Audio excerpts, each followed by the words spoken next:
آپ فرماتے ہیں کسی مزار پہ جاؤ تو اتنا نہیں جھکنا جتنا بندہ رکوع میں جاتے ہوئے جھکتا ہے۔ آپ کھڑے رہیں، فاتحہ شریف پڑھیں۔ اس زمانے کے اندر کچھ لوگ ایسے تھے کہ جو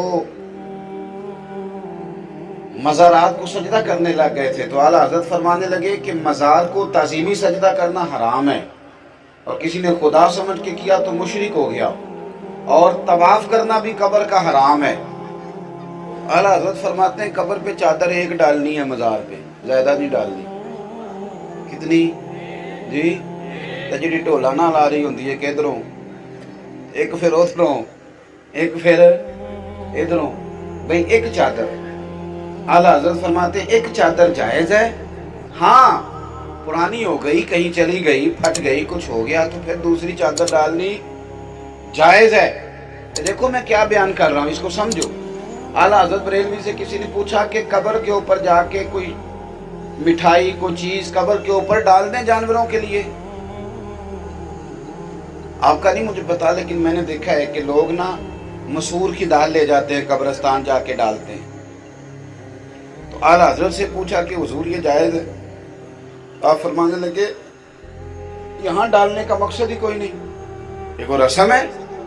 حضور پھر کیا کریں؟ فرمانے لگے یہی مسور کی دال لے جا کے یا جو چیز تم نے یہاں ڈالنی ہے وہ کسی غریب کو دو، وہ کھائے گا تو اللہ مرنے والے کو ثواب عطا کرے گا۔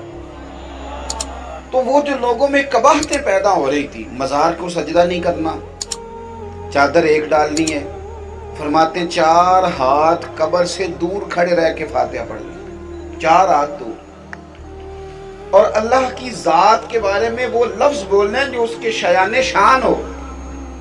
یہ اعلیٰ حضرت کی تعلیم ہے۔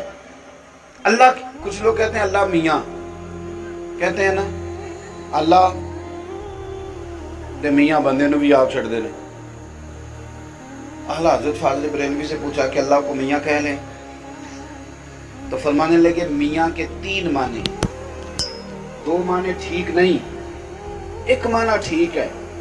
تو آپ فرمانے لگے رب کے لیے وہ لفظ استعمال کرنا جس کے سارے مفاہیم ٹھیک ہو، اس کے سارے معنی ٹھیک، لہذا اللہ تعالیٰ کہو، اللہ جل جلالہ کہو، اللہ جل شانہ کہو، اللہ عز و جل کہو، لیکن اللہ میاں کہنے کی اجازت، اور میری باتوں کی سمجھ آ رہی ہے آپ کو؟